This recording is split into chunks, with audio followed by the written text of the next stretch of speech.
Joining us now is Jim DeFede, host, of course, of Facing South Florida here on CBS 4. President Trump, not the first president to promise to do this. He's the first president to actually follow through on it, though. Politically speaking, what does he gain from this?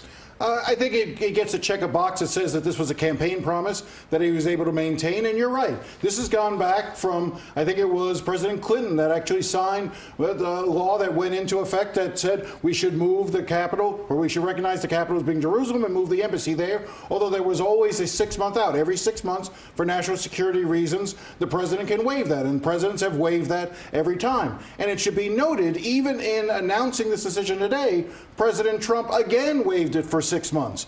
So I'm less impressed with the significance of this than I am in sort of anticipating that this is just one of those things that Donald Trump has become somewhat famous for. He announces we're pulling out of NAFTA without really pulling out of NAFTA. He announces that we're leaving the Paris Climate Accord, but really not sort of, maybe we're still in it. He says the Iranian deal is no longer, but he hasn't officially pulled out of that. He's announced that we're moving the capital to recognizing Jerusalem as the capital and moving the embassy, but again, it's going to take years, and we're not sure if it's really going to happen.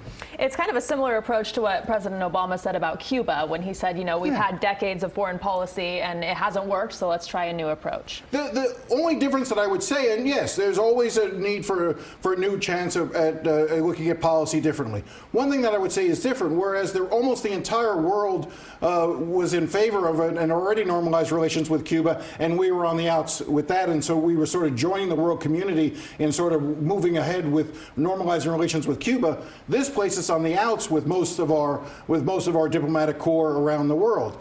You know, and so it's like I said, I'm sort of a mixed mind of this. We talked about the box he's able to check now, having made this as a campaign promise. What if it doesn't work? What if there's violence? What if there's bloodshed? Is there a political cost that he could have to pay?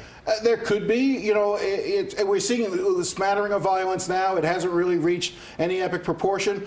The bigger concern I would be for him in this situation is what politically I don't understand is that while you're trying to negotiate what is still U.S. policy towards a two-state solution in the Middle East, what you gave away by doing this, by making this announcement, is you gave away something that you could have offered the Israelis to help bring them to the table to negotiate an agreement towards a Middle East peace. Plus, it now antagonizes many of the Arab countries that he had so assiduously courted during that trip that he made to the Middle East, famously made to the Middle East, and now he's got those leaders having to come out and denounce him on this.